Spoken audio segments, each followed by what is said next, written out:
Em jogo eletrizante, Fluminense leva a melhor sobre o Cruzeiro no Mineirão pela Primeira Liga. A equipe assim, evoluiu muito e eu fiquei feliz pela atitude, né, da equipe dentro do campo. Agora, o resultado deixa a gente muito chateado. A pesar de que en el segundo tiempo Melgar tuvo el control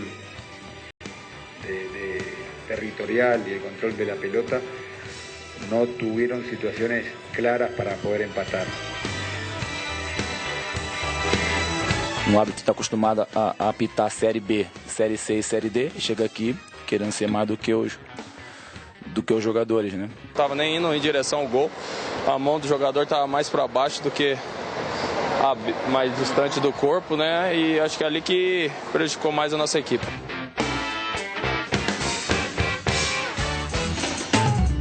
Alô, alô, boa tarde, salve, salve, sejam todos bem-vindos a mais uma edição dos Donos da Bola. E atenção, atenção, tô aqui ao lado de André Salles, muito bem-vindo, sempre muito bonito, né? Edu Panzi, não diferente, Dimar Oliveira, Kika, que são realmente figuras exponenciais aqui do programa. Sem vocês nada disso aconteceria. Agora eu vou contar para você uma coisa, o São Paulo está no bico do corvo. O Edu não, o Edu acha que o São Paulo se classifica em primeiro ainda. Olha aqui, o Aguirre destacou as dificuldades impostas pelo Melgar, adversário que valorizou a vitória. Vocês viram que eu elogiei vocês dois como bonitos, de Mariquica, só figuras exponenciais, né? Vocês estão com moral, vocês estão com moral, vocês dois. Bom, enfim, mostra aí o que vocês quiserem mostrar. Mostra aí o Aguirre, o Galo, os melhores momentos, por favor.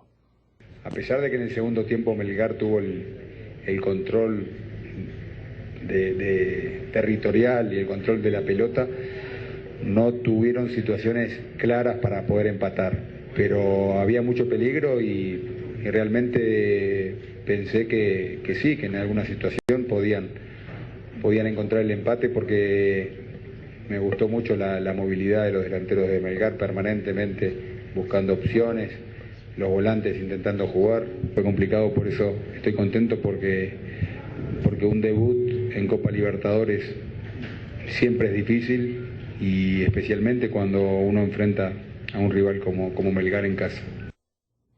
A vitória fora, ela é muito importante, tanto é importante que eu abri falando a questão do São Paulo, que estava no bico do corvo pela vitória do The Strongest, o Atlético vencendo lá, fazendo o segundo em casa, e se vence esses dois, já lidera o grupo, né? Dificilmente perderá a liderança, muito importante, principalmente pela questão da confiança. Confiança que o Patrick teve ontem, eu não poderia deixar de chamar em primeiro plano, né, Eduardo Panzi? Que eu disse ontem neste programa, o Patrick vai fazer o gol da vitória, chegar na câmera e mandar um chupa, Edu, mas não fez. Ou seja, o Patrick cortou o combinado, cortou a corrente. Por gentileza, morda na língua para a câmera 2 e fale: Patrick, você é monstro. Um abraço, telespectador. Eu não vou morder a língua, porque isso quem faz é o Lima, da Rádio Minas. Eu queimei minha língua. Mas, gente, é muito simples. O Patrick jogou bem ontem. Para mim, talvez tenha sido o melhor jogador em campo do Atlético, não tecnicamente, mas por ser voluntarioso, por chamar o jogo, correr demais, fisicamente na altitude, rendeu muito. Mas o gol do Patrick não muda a minha opinião. O Patrick, ele é ótimo reserva de lateral direito. Ele não pode ser atacante do Atlético. Eu entendo as brincadeiras aí, o chupa do Panzi. Aliás, o Patrick não fez isso porque não significa absolutamente nada. Você que pensa. Gente, a minha opinião em relação ao Patrick não vai mudar. Ele é ótimo reserva para lateral direito, voluntarioso, é jogador importantíssimo para o elenco do Atlético. Ele não tem culpa de ser escalado do meio para frente. Quem faz isso é o treinador, era o Levir, hoje é o Aguirre. No jogo de ontem, muito em função das circunstâncias, o Aguirre não tinha tantas opções, tanto que isso foi um dos fatores que fez com que o Atlético caísse de rendimento dos 15 minutos até o final do jogo, do segundo tempo até o final do jogo, porque na hora de mudar do meio para frente, porque o Atlético cansou, altitude, Rafael Carioca acabou o jogo tonto, ele falou que não estava enxergando mais. Na hora que o Aguirre precisava mudar, ele olhava para o banco, não tinha ninguém. Ele tinha o Dodô, mas o Dodô não é jogador que vai entrar e vai mudar o rumo de uma partida. O Atlético vai ter isso à medida que o Dátilo recuperar da lesão, Robinho estiver ok, o Casares estiver regularizado, aí o Atlético vai ter opções, Thiago Ribeiro, se chega o Cleiton. Aliás, você teve uma conversa com... Depois o Eto vai ter uma informação aí da conversa que ele teve com o empresário do Cleiton. Mas o Aguirre vai ter opções que, no decorrer da partida, vão fazer com que o Atlético não caia de rendimento. O que ele não tinha ontem. O Atlético dominou ali 60 minutos, 55 minutos do jogo. Era até melhor do que o Melgar quando sofreu o gol e não sentiu o gol, mas depois disso, na hora que o time pregou... Depois de 15 do segundo tempo... o time cansou, a altitude, o time se empenhou demais no primeiro tempo. Aí ele olhava para o banco, não tinha peça de reposição. Dá para entender perfeitamente, dou minha mão à palmatória. Aliás, ontem eu falei que eu torceria por uma boa apresentação do Patrick, ele realmente fez, mas eu mantenho a minha opinião firme aqui. O Patrick do meio para frente não dá, não vinga. Dimara, eu te fiz uma pergunta aqui, hoje é quinta, eu acho que foi terça-feira, eu fiz uma pergunta a você e ela foi exatamente a seguinte. Dimara, será que o Levi está errado? Será que o Aguirre está errado? Aliás, estão certos e nós todos estamos errados? De pensar ao contrário do que eles, porque eles acompanham os treinamentos diariamente e eu não acredito que eles seriam tão idiotas a ponto de escalar e insistir, se eles não tivessem plena convicção, eles conhecem de futebol, do que eles estão fazendo. Eu também, eu não seria oportunista, ou não seria oportunista de dizer que agora, não, eu sempre defendi. Não, várias vezes foi a favor do Du. Ele é um bom reserva para lateral e tal, mas ontem ele foi importante. Só ontem. Como acredito, não, mas aí que está, a pergunta vem assim, como acredito que possa ser importante na sequência da Libertadores, porque a Libertadores mostrou, os jogos vêm mostrando, inclusive contra times do interior de Minas, que o futebol hoje ficou físico demais, de muita força física, e ele sobra nesse aspecto. Ele pode ser uma figura importante daqui para frente no Atlético, ou o raio caiu apenas uma vez e não vai cair no mesmo lugar? Dimara, boa tarde. Boa tarde para todo mundo. Eu respondi e vou te responder de novo. No caso do Levir, eu nunca entendi porque a opção pelo Patrick, porque ele tinha problemas. E no caso do Diego Aguirre, deu para a gente entender exatamente dentro da explicação do Panzi a necessidade de usar, porque ele não tinha uma outra alternativa. Inclusive, a formação inicial, a gente tem que falar que é exatamente a que a gente disse aqui no programa, que achava que era melhor. Com o Luan na armação, e tendo aquela condição do Yuri começando o jogo e não deixando para o segundo tempo, já que ele não aguentaria os 90 minutos, como acabou tendo câmbio e não aguentou, mas que era a melhor alternativa do Diego Aguirre. E acho que o Diego Aguirre pensou muito nisso. Eu continuo achando que o Patrick é reserva da lateral, mesmo com a partida que ele fez ontem. É uma alternativa. Vai que acontece tudo de novo. Um dia o Dato não está bem, o Casares não pode jogar, não sei o quê. É uma alternativa. E fisicamente, ele pesa num jogo de altitude porque ele é diferenciado dos outros. Tanto que a entrevista dele depois do jogo foi exatamente essa. Eu queria agradecer ao Aguirre. Eles têm feito vários testes comigo da parte física e eles estão surpresos com a forma como eu tenho me saído. Ponto. Isso fisicamente mas tecnicamente ele não é um atacante. Tecnicamente, tanto que ele teve vários cuidados. Quantos gols ele perdeu? Né? Aí todo mundo fala assim, mas ele perdeu porque ele estava lá. Sim, mas perdeu também porque não tem o cacoete do cara que domina, que tem calma, que tem tranquilidade para olhar. Até me assustou. Até me assustou o gol dele, porque ele teve calma, porque ele estava muito nervoso ali na frente, né? E durante o jogo também a gente viu a inversão dele às vezes com o Lucas Prato, ele ia buscar mais o jogo. Acho que são alternativas interessantes, mas não é um jogador da posição. E isso o Atlético vai ter com o retorno de quem deve e de quem vai estar ali na frente, de contratações. Quantos jogos o Patrick fez como atacante esse ano? Bom, improvisado. Acho que três ou quatro. Acho que talvez. 3 jogos. Quantos ele foi bem, quantos abaixo da crítica? Abaixo da crítica, todos bem ontem. Mas tem uma frase. Simples. Mas tem uma frase de Ronaldinho Gaúcho que diz o seguinte, aliás, o filósofo Ronaldinho Gaúcho, quando está valendo, está valendo. Mas os outros não estavam valendo. Não tanto quanto a Libertadores. Desculpa, mas não estava valendo. Você está menosprezando o Campeonato Mineiro e a Primeira Sim, Liga. totalmente. Em relação à Libertadores, óbvio. André Salles, tudo bem, André? Tudo ótimo. Está almoçado, está tranquilo? Tranquilo. Feliz? Dorme bem. Como é que você avalia, você que é a voz ponderada do programa, como é que você avalia a estreia do Atlético ontem, a vitória do Atlético, embora depois dos 15 do segundo tempo, Deus nos acuda, né?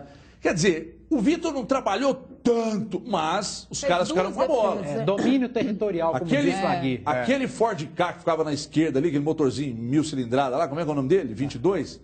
Rapaz, mas como ele é encapetado, ele não tem tanta qualidade, mas é rápido. Esqueci o nome dele, o 22 lá. O 22 normalmente é doido. Tá bom. Mas vamos lá. André, como é que você viu essa estreia do Atlético ontem diante do Melgar? Boa tarde, Andrezão. Boa tarde a todos. Uma estreia muito boa. Eu acho que principalmente se a gente for analisar tudo o que girava em torno dessa partida, ou seja, uma estreia de Libertadores, fora de casa, com altitude, o Atlético com muitos desfalques. E um desfalque seríssimo, né? Na verdade, muitos desfalques, mas uma posição que ficou desfalcada, que é a armação central de jogada. O Atlético perdeu o Giovanni Augusto, aí acabou perdendo o Dátulo por lesão e não conseguiu regularizar o Casares a tempo. Ou seja, não tinha ninguém de ofício para fazer aquela função. A gente viu nas outras estreias de times brasileiros, todo mundo sofreu. Né? O São Paulo conseguiu perder em casa para o The Strongest. O Palmeiras empatou com o River, o Corinthians ganhou com um gol contra na Bacia das Almas, os acréscimos. Ninguém teve vida fácil. O Grêmio perdeu com um a mais o tempo todo. Ou seja, estreia em Libertadores é muito difícil. Estrear fora de casa mais ainda, com altitude. Tudo bem, a gente pode questionar o nível técnico do adversário, mas é de se valorizar sim uma vitória com desfalques em uma estreia e na altitude. O Atlético deu um passo muito importante para conseguir o objetivo, que é ser o primeiro do grupo e também na classificação geral ficar bem colocado, para decidir os jogos no Independência, enfim. O Atlético começou a ganhar o jogo de ontem quando o Carlinhos Neves deu uma entrevista falando que a altitude ali, 2.500, não influencia em nada. Ou seja, ele afastou a desculpa da altitude. Nem se falou quando...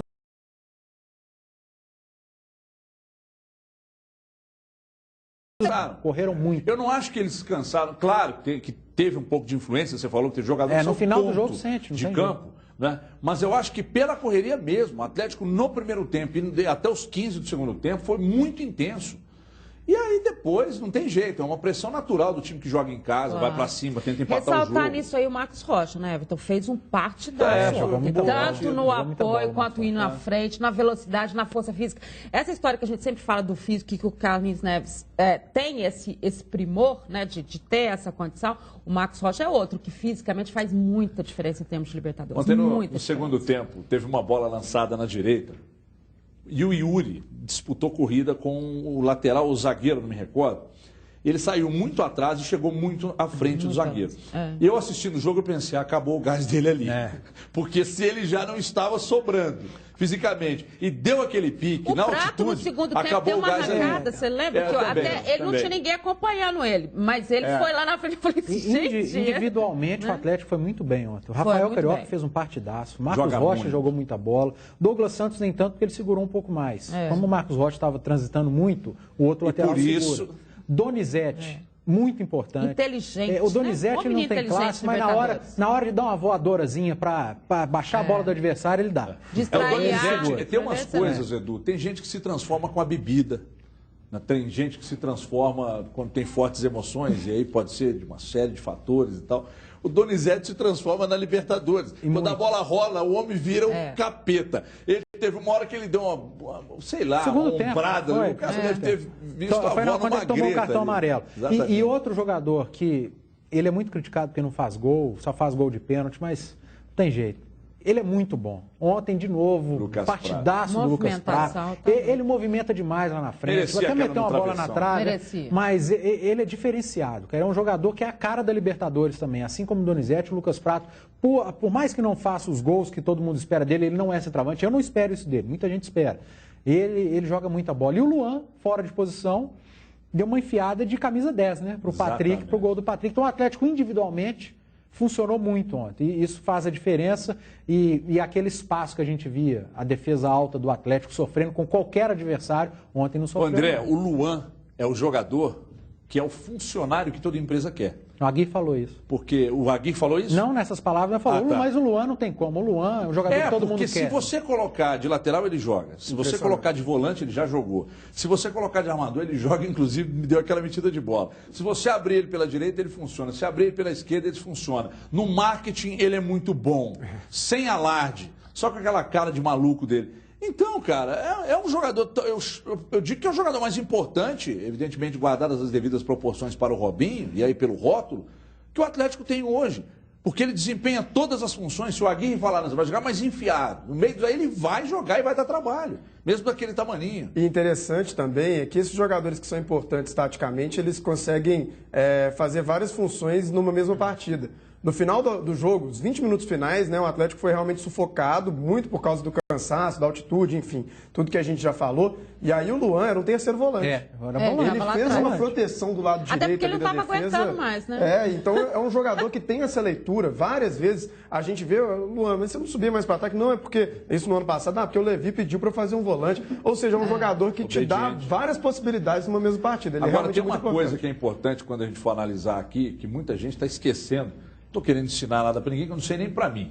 Mas quando você enche o peito, enche a boca para dizer que a nossa seleção já não é mais referência e não está mais no primeiro posto de seleções do mundo, quando você for fazer esse tipo de análise, você tem que trazer para os clubes também. O que eu estou querendo dizer com isso? Todas as estreias foram cascudas. Todas. Você pega um The Strongest, que jogou contra o São Paulo ontem, venceu o São Paulo, os caras numa correria, os caras mordendo, os caras pegando. Então não adianta você olhar para o Melgar, até quero saber de vocês. O Atlético venceu porque sobra tecnicamente ou porque o Melgar é muito ruim? As duas coisas. As duas coisas na sua avaliação? Eu acho que o Atlético fez o que eu esperava dele. O Atlético tinha que ir ao Peru e venceu o adversário mais fraco do grupo. Tem o Independente Del Valle também, que o Atlético vai ter que ir lá e vencer. Você acha que pode ser mais? Você acha que o Melgar pode ser mais fraco que o Del Valle? Talvez. Não sei. Del Valle já foi bom, né, até Edu? porque Tá meio ralo agora, né, Edu? Até porque eu não conheço muito dos dois. Eu busco informações. Ontem aqui no programa eu falei que eu li muito textos de jornalistas peruanos, de um comentarista peruano, falando que não esperava muita coisa do Melgar e que, inclusive, dificilmente pontuaria na primeira fase da Libertadores. É o que os peruanos me passaram. E eu fiz o meu comentário ontem baseado nisso. Então, acho que o Atlético foi lá, fez a obrigação e fez bem feito, porque o Atlético jogou bem. O Atlético não venceu por sorte, como o Corinthians. Não estou dizendo que o Corinthians é ruim, mas o Corinthians achou um gol contra aos 46 minutos do segundo tempo. O Atlético não. O Atlético foi melhor do que o adversário grande parte do jogo. Fez por merecer a vitória, poderia ter vencido até por mais. Não estou desmerecendo a vitória do Atlético. Longe disso. Acho que fez por merecer e venceria outros adversários mais qualificados, se fosse o caso. Mas o Melgar é muito fraco, o Atlético foi lá e fez a obrigação dele. E tecnicamente, quando você é superior, você tem que impor o seu jogo. É isso que se espera. E foi isso que o Atlético fez. Mesmo sem seus principais jogadores. E muito bacana o Luan relatar a conversa que ele teve com a Aguirre, né? Quando a Aguirre pediu para ele fazer o meia, eu fui comemorar com ele por isso, porque ele me deu uma chance, uma oportunidade. É de uma simplicidade, né? É marcante essa simplicidade dele. Eu vou comemorar com ele porque ele me deu uma chance de fazer uma posição que não é a minha. Né? Eu acho que isso é um exemplo para todo mundo que tem essa coisa, né? De ser improvisado, de mudar de posição e falar assim, eu não gosto de jogar ali. Não é isso. É para o time, é o coletivo. O que está sendo pedido. O outro ponto que me chamou a atenção, a tuitada do presidente, acho que ela foi oportuna, ele foi discreto. E aí e ninguém entendeu, né? A assessoria acabou depois explicando o negócio do Valeu Dominique, que é o filho do Patrick, que está passando por problemas, né? Problema até grave. Ontem o Patrick deu uma entrevista para o Léo Gomes, que aliás fazendo um trabalho muito bacana lá de periscope, né, pelo vídeo. Até se emocionou agradecendo ao Atlético e ao presidente Daniel Nepomuceno pela força, pelo apoio que tem dado a ele e ao Patrick nesse momento de dificuldade familiar. Então achei que foi muito pertinente e o presidente, numa tuitada, ele trouxe toda a torcida para o lado do Patrick. Jogador, quando ganha confiança, rende. Cadê a Kika? Falando em confiança, o povo está dando confiança para nós aí nas redes sociais. Kika, como é que está a movimentação da torcida do Galo? Kika, boa tarde. Boa tarde, estou dando confiança para vocês. Para o Edu, vamos ver aqui. @Cislândia, a garra de ontem me chamou a atenção. Os atletas entraram em campo bem diferentes do ano passado. Israel Alvarenga levou o sufoco no final, só não assusta porque temos reforços para encaixar. O Gabriel Lucas, Patrick merece elogios, mas o Marcos Rocha e o Carioca brincaram de jogar bola, seleção para ambos. E o que predomina são as mensagens falando que o Patrick calou a boca do Edu Panes. Eu vou te dar 5 segundos para falar alguma coisa. Que bom, obrigado, viu, Patrick? Eu queria que você fizesse isso mesmo, valeu. Mas como atacante não dá, não. Olha aqui, preste atenção, recado para você que tem ou já teve financiamento de carro, imóvel, cartão de crédito ou cheque especial. Muita atenção. Você sabia que pode estar pagando juros abusivos? E para saber se existem irregularidades no seu contrato, você vai ligar agora nesse número, tem o WhatsApp também, faça contato. Não deixe de ligar, porque um consultor altamente preparado está aguardando a sua ligação ou o seu contato pelo WhatsApp. Você vai marcar um horário sem compromisso, tá? O cálculo é feito de forma gratuita, não tem pegadinha. Ah, vem cá, você vai pagar tanto pelo cálculo? Não. Você já fica sabendo na hora os valores justos de suas parcelas. Além de reduzir o valor da parcela, do financiamento em vigência ou que você já teve, você ainda pode receber de volta o valor pago devidamente corrigido e até mesmo em dobro. E um detalhe, se está sofrendo ação de busca e apreensão ou se já até perdeu o seu veículo, saiba que você possui defesa e tem que correr para buscar os seus direitos. Não perca tempo. Ligue agora, 25598877. Se der ocupado, insista, ligue durante toda a semana, fale para os seus amigos e tem também um WhatsApp que você chama agora para se informar, 99695-3077. Não deixe de ligar, ok? Rápido intervalo. Na volta tem Cruzeiro, daqui a pouco muito mais do Galo também nos Donos da Bola. 2 minutinhos só, até já. Os Donos da Bola. Oferecimento Páscoa Carrefour. Ofertas para surpreender toda a família. Antes de começar a sua obra, dê uma olhada nestes números. Mais de 500 mil equipamentos para locação, 10 mil contratos em andamento, 120 mil contratos nos últimos 12 meses, mais de 1 milhão de contratos atendidos em 30 anos de qualidade reconhecida pelos clientes e 28 filiais por todo o Brasil.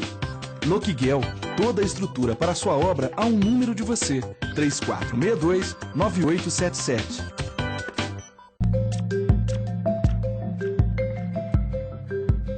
Seus dedos podem dizer muita coisa, principalmente quem você é. A Justiça Eleitoral está fazendo a identificação biométrica. Se na sua cidade a biometria for obrigatória, vá ao cartório eleitoral e não perca seu título. Mas se ainda não for, não deixe para a última hora e faça também a sua parte. Acesse justiçaeleitoral.jus.br ou se informe no TRE do seu estado. Identificação biométrica. Um eleitor, um voto. Preocupado com o futuro? Querendo novas oportunidades? Então venha para a Escola Real Master, 3422-6363. Tradição, experiência, na melhor escola de mecânica. Aqui você aprende mesmo. Mecânica de autos, eletricidade, mecânica de motos, acessórios, injeção eletrônica de autos e motos. Aulas práticas e teóricas. Matricule-se agora mesmo. Escola de Mecânica Real Master, de geração em geração, formando profissionais em mecânica. 3422-6363. O que é bem-estar? A sensação de viver uma vida cheia de sentido, se sentir seguro, completo, como você realmente é. A alegria de viver, reencontrar os sons da vida, ter uma noite tranquila de sono. Venha descobrir as soluções que vão mudar a sua vida. Aparelhos auditivos para ouvir e entender. Audiomarca 3481-6266. Pra virar realidade a sua construção, ponto forte da sua obra, Tecfer é solução. Solução em ferro para serralheria, aço e madeira para construção civil. Arame ovalado 1000 metros, 259,90. Arame farpado 500 metros, 162,75. Viga W Gerdau com preço imbatível, só 3,15 o quilo. Orçamentos sem compromisso. Tecfer Distribuidora, o ponto forte para a sua obra, 3374-6000. Um mosquito não pode ser mais forte que uma pessoa. Um mosquito não pode ser mais forte que 1 milhão de pessoas. Que 60 milhões de estudantes, professores e trabalhadores da educação que estão mobilizados para combatê-lo. Um mosquito não é mais forte que um país inteiro. Mobilize sua turma, seus colegas, sua escola. Participe do Dia Nacional de Mobilização da Educação contra o Zika, 19 de fevereiro. Não podemos deixar o mosquito se reproduzir. A Rodobens Automóveis tem ofertas com padrão Toyota para você. Etios Hatch X 2016 por R$ 39.990 à vista ou 60% de entrada, mais 36 vezes de R$ 490,82 mensais, com taxa zero para financiamento. E por mais R$ 89,00 na parcela, leva o som. E tem mais, toda a linha Corolla 2016 com IPVA grátis, além de 3 anos de garantia pela montadora. Padrão Toyota é assim, clientes satisfeitos desde a hora da compra. Rodobens Automóveis, Razagabag e Via Expressa. Use sempre o cinto de segurança. Ai, esse vaso que a gente tá falando aqui manda todo mundo embora. Meu Deus do céu. Cheirou o dedo aí. Eu não, que eu só escutei. Tá cheirando bem. Olha aqui. Aliás, tem um narrador aí, o Garcia contava lá em Divinópolis, tinha um narrador. Depois eu te conto a história do narrador, tá cheirando a mão. Não. Depois eu te conto. Dimara lembra da história. O Cruzeiro ficou na bronca, né, com o árbitro gaúcho Francisco de Paula Neto, que marcou 2 pênaltis duvidosos, segundo o Cruzeiro, para o Fluminense. Veja aí a reclamação. E os 2 pênaltis é muito duvidoso, né? Você coloca um árbitro que nunca apitou Série A de um jogo do tamanho do Cruzeiro e Fluminense dentro do Mineirão. Um árbitro está acostumado a apitar Série B, Série C e Série D, e chega aqui querendo ser mais do que os jogadores, né? Tava nem indo em direção ao gol, a mão do jogador estava mais para baixo do que mais distante do corpo, né? E acho que é ali que prejudicou mais a nossa equipe. Não tive intenção nenhuma de acertar o cara, eu fui só para fechar o ângulo dele para evitar o gol. E a bola já estava lá no escanteio e o juiz estava marcando o pênalti. Então foi um ponto de vista meio estranho. Eu vou usar até um exemplo. Em primeiro lugar, obrigado aí ao Léo Figueiredo, que falou que o 22 do Melgar é o Fernandes. Outras pessoas também mandaram mensagem. O Ricardo da Namídia também, elogiando aqui o Luan. Muito obrigado, Ricardo. Um abraço a todos. Muito obrigado pela audiência. Mas aí, voltando à questão do pênalti, eu vou usar um exemplo do Atlético para justificar a falta de critério da arbitragem. Vocês se lembram no jogo contra o Figueirense, um pênalti que foi dado contra o Atlético lá em Florianópolis, que foi uma bola no Ed Carlos. Ele saltou com o braço colado ao corpo, de costas para a bola, e o árbitro meteu na cal. Ontem, o braço do Fabiano não estava colado ao corpo, ele estava com o braço aberto, e aí o árbitro usou o critério e meteu na cal. Ou seja, um critério que na verdade não existe. Olha o lance aí de novo. Né? Então você veja que quando ele faz o cruzamento, olha lá, o braço aberto, impede a passagem da bola, ele ganha espaço dentro da área, que é o que muita gente, inclusive os árbitros, dizem. Eu achei que foi pênalti. Aliás, eu achei que os pênaltis aconteceram. Os dois lances foram pênaltis. Eu gostaria de ouvir, Edmara, você acha que os pênaltis aconteceram? Os jogadores têm razão na reclamação? Não, acho que os 2 pênaltis aconteceram e mais, né, Everton? Tem gente que fala assim, mas a nova regra, esse tipo de situação, é pênalti. Não é regra, é recomendação. Né? Ou recomendação, como o melhor a CBF coloca. Aliás, a gente tem que ver a recomendação dela para essa temporada, que ainda não saiu. Né? O exato Pierluigi Colina, que é chefe da arbitragem na Europa, a hora que chegou a recomendação, essa recomendação, ele falou, aqui na Europa ela não entra. Essa recomendação aqui na Europa não vai ser seguida. Ou seja, pode ser lá não tem problema. Essa recomendação, né? é uma recomendação retardada, idiota, esdrúxula, e é burro quem aceitou isso. Ou seja, o senhor Sérgio Corrêa é burro de ter aceitado essa recomendação. Né? Para mim, isso não é pênalti nem aqui nem na China. Esse lance do Fabiano. Ele não teve intenção de levar a mão à bola. Pênalti, a regra diz mão na bola e bola na mão. Essa sim é a regra, aí é a interpretação do árbitro. Na minha interpretação, isso é bola na mão. Ele não fez movimento, ele não levou o braço à bola, ele tentou tirar ele ganha, com um reflexo. Mas ele ganha espaço dentro da área. Ele ganha espaço é a recomendação que eu acho idiota. Se fosse o contrário, você cobraria pênalti para o Cruzeiro. Na Europa, isso não é pênalti, porque essa recomendação lá não entrou. Você não está na Europa. Isso, eu estou no Brasil. Como a recomendação burra entrou aqui, isso é pênalti. Eu, infelizmente, tenho que engolir essa recomendação idiota que o seu Sérgio Corrêa empurrou pra gente. Então, o árbitro acabou marcando pênalti e acertou dentro da recomendação burra. No outro lance do Fábio, foi pênalti. O Fábio... Ele trombou com o cara, mas trombado dentro da área, acabou sendo pênalti. Então, foi infeliz a entrevista. Se o cara exagerou na cambalhota, isso é outra história, mas houve contato, o contato dentro da área. Eu achei a entrevista do David nesse ponto e outros pontos muito infeliz. Eu também achei. Agora, já aproveitando os melhores momentos na tela, eu acho que algumas coisas elas devem ser destacadas. Primeiro, Rafael Silva. Eu não sei se foi aqui, mas não sei mesmo se foi aqui que eu ouvi que ele não tem bola para ser titular do Cruzeiro, ou se foi em alguma rádio, não sei. Enquanto o cara estiver fazendo os gols, ele é titular para mim. Aliás, ele tem que ser titular daqui para frente. O David, para mim, tem que montar a frente do Cruzeiro com ele sendo homem de referência, porque está fazendo os gols. Ele é o artilheiro do Cruzeiro na temporada. O William vai ser reserva? Não, o William vai jogar com ele. Mas quem vai sair da posição? Aí que tá. Eu acho que dá para montar uma frente ali. Não sei. Mas será que ele vai render em outra posição como está rendendo nessa? Será que o William mais perto do gol do ele Mas e o William? Será que o William em outra posição vai render? Ele não poderia variar com o William ali na frente? Alguém vai ter que mudar de posição. Aí eu não sei se os dois mudando de posição, um dos dois mudando de posição, renderiam tanto. Eu concordo com você. Hoje, Eu não acreditava nisso, mas hoje é a melhor contratação do Cruzeiro em 2016. E foi de quem? É a indicação do Gilvan, é a contratação do presidente Gilvan de Pinho. Não é de Thiago Escuro, de Bruno Vicentinho ou do David. O Gilvan falou, quero esse jogador, foi lá e buscou. É o único que está correspondendo já de início. E o jogo ontem, Everton, na minha opinião, um jogo divertidíssimo de assistir, foi bom o jogo, porque as duas equipes do meio para frente foram muito bem. Agora, as duas equipes do meio para trás foram um desastre. E eu vou analisar o Cruzeiro. Cruzeiro, vou repetir, eu estou sendo repetitivo, parece uma fita rebobinada. Mas é salutar. O Cruzeiro não tem lateral esquerdo, o Cruzeiro não tem lateral direito. O Fabiano, coitado, ele é um zagueiro improvisado, muito, muito mal. Aliás, acertou uns cruzos ontem, como diz o grande Mário Ribeiro, e ficou nisso. A dupla de zaga do Cruzeiro, primeiro, eu acho que o Bruno Rodrigo deveria ser titular nesse time do Cruzeiro, mas não é, ok. Mas a dupla acaba sendo sacrificada, porque os dois laterais não rendem, Henrique marcando com o olho.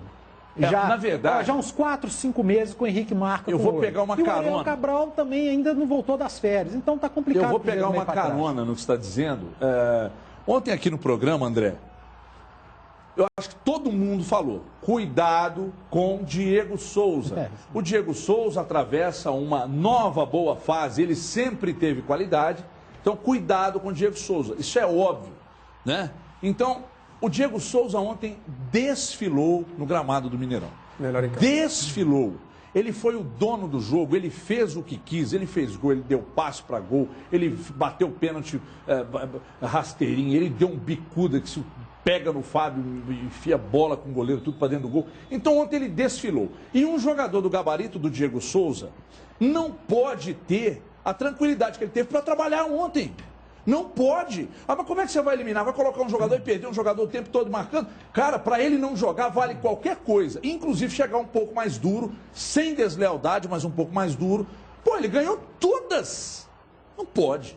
Everton, mas até que se o Diego Souza estivesse jogando no meio, por exemplo, poderia se pensar em uma marcação específica nele, né? Uma marcação individual, mas ele jogou de centroavante. Então ele estava no meio dos zagueiros, né? Marcar ele, em tese, não seria uma grande dificuldade. Acabou o jogo, o grande Vinícius, falso nome. O fotógrafo Vinícius, ele mandou a declaração do Cícero, ele falou que com a ausência do Fred, ele atuou como falso 9 e o Diego Souza como falso 10. Pronto, era tudo falso. Só que o Cruzeiro não achou na marcação nenhum dos dois falsos. Eu acho que essa é a questão. Aí é o erro do treinador. Aí é o erro. Aí o treinador tem que abrir a mão da marcação de esquema que ele trabalha com a lousa, com o iPad, com o scout, com aquilo tudo que o David é muito moderno. Abre mão disso tudo, Henrique, meu filho, cola no Diego Souza. Vamos reorganizar isso aqui. Porque não dá. Aí ficou o Henrique marcando de longe, o Ariel marcando de longe, os dois laterais perdidão. Mas passou muito pela Fabrício dando pedala aqui, no Cícero. Muito lento. O Ariel Cabral é muito lento para fazer aquela função. O Henrique está muito lento naquela função. O que o Cruzeiro tem que ter é um volante ali que chegue mais duro. É o que a gente está falando aqui. Ele não tem essa característica. O Cruzeiro não tem um time com essa característica. Aí você tem os dois laterais mal. Aí você tem os seus dois volantes não vão. Aí vai sobrar para quem? Para o Fábio lá atrás, que tem que sair desesperadamente, para dupla de zaga. Não tem recomposição defensiva, porque não vai ter nunca. Eles estão lentos demais para correr atrás. E o Diego Souza pode ser amador, pode ser centroavante, o Cícero pode ser falso 10, falso 9. Ninguém vai achar ninguém ali. A gente vai continuar essa discussão daqui a pouco aqui nos Donos da Bola, mas não pode jogar contra um adversário do gabarito do Fluminense e deixar seu principal jogador em campo livre, leve e solto, desfilando, como foi ontem. Né? E sobre a questão do Ariel Cabral, que o Edu lembrou ali, o Ariel Cabral tem muita qualidade no passe, com a bola nos pés, mas não marca. E isso hoje no futebol é um negócio meio cascudo. Né? E abre dúvidas sobre a necessidade ou não, a importância ou não do cara jogando no meio campo do Cruzeiro. Bom, realize o seu sonho adquirindo o seu lote de 500 a 1.000 metros quadrados no loteamento Gardenville, localizado às margens da 040. Estive lá, coisa linda. Você está vendo nas imagens aqui atrás. Empreendimento realmente de ponta, estrutura completa, água, luz, ruas asfaltadas. A obra está totalmente concluída, numa topografia excepcional. Adquira o seu lote com pequena entrada e prestações a partir de R$ 788 mensais. É isso mesmo, R$ 788 mensais. Não perca a oportunidade do lançamento. Ainda está sendo lançado o empreendimento. Quem chega primeiro escolhe as melhores opções, as mais bem localizadas dentro do loteamento. Reserve hoje mesmo o seu lote. A gente te leva todos os dias para conhecer, porque é demais, é fantástico. E outra, hein?